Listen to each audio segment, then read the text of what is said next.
सत्यनारायण की कथा आपने भी सुनी होगी, मैंने भी रिसेंटली सुनी।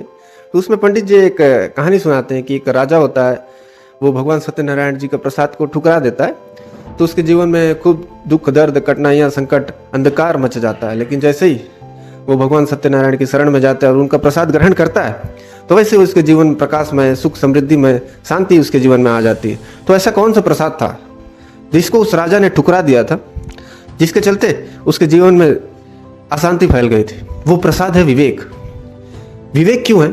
क्योंकि तुलसीदास जी एक श्लोक में कह रहे हैं कि सुत दारा धन लक्ष्मी, मतलब धन दौलत, परिवार, पत्नी, बेटे, ये तो पापी के घर हुए, ये तो पापियों के घर में भी होता है, लेकिन संत समागम, हरि कृपा, तुलसी दुर्लभ हो। मतलब जो संत समागम है और जो हरि कृपा है, ये दुर्लभ है।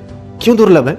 क्योंकि अगर जिसको ये मिल गया संत समागम और हरि कृपा, तो इससे क्या होता है?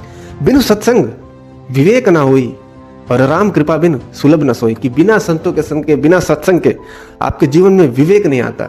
और वो विवेक कैसे आता है? भगवान की कृपा से। तो भगवान ने मोनोपोली कर रखी है किसके ऊपर? विवेक के ऊपर। और विवेक क्यों महत्वपूर्ण है?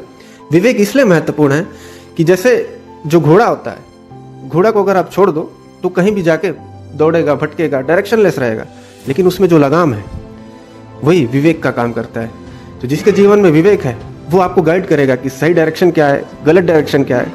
जैसे अर्जुन को कौन गाइड कर रहा है? भगवान श्री कृष्ण। इसलिए विवेक भी भगवान का ही स्वरूप है। अगर जिसके जीवन में भगवान श्री कृष्ण है तो वो कोई भी महाभारत का युद्ध हो वो आसानी से लड़ सकता है, जैसे अर्जुन के साथ भगवान है। वैसे ही अगर आपके जीवन में विवेक आ गया तो आपके जीवन में चाहे जितने भी दुख, दर्द, कठिनाइयाँ हैं, आप बिल्कुल हंस के पार करेंगे। जैसे भगवान श्री कृष्ण के सामने इतनी बड़ी सेना है, युद्ध में वो मुस्कुरा रहे हैं, लेकिन अर्जुन परेशान है। क्यों? क्योंकि अर्जुन के जीवन में विवेक नहीं था, लेकिन भगवान श्री कृष्ण के जीवन में विवेक था, जिसके चलते वो हर परिस्थिति में मजा ले रहे हैं। तो मजा आपको तभी आएगा जीवन में जब आपके जीवन में विवेक आ जाएगा। आई होप आपको समझ में आया। समझ में आया तो वीडियो को लाइक कर सकते हैं, शेयर कर सकते हैं, चैनल को सब्सक्राइब कर सकते हैं। Thank you.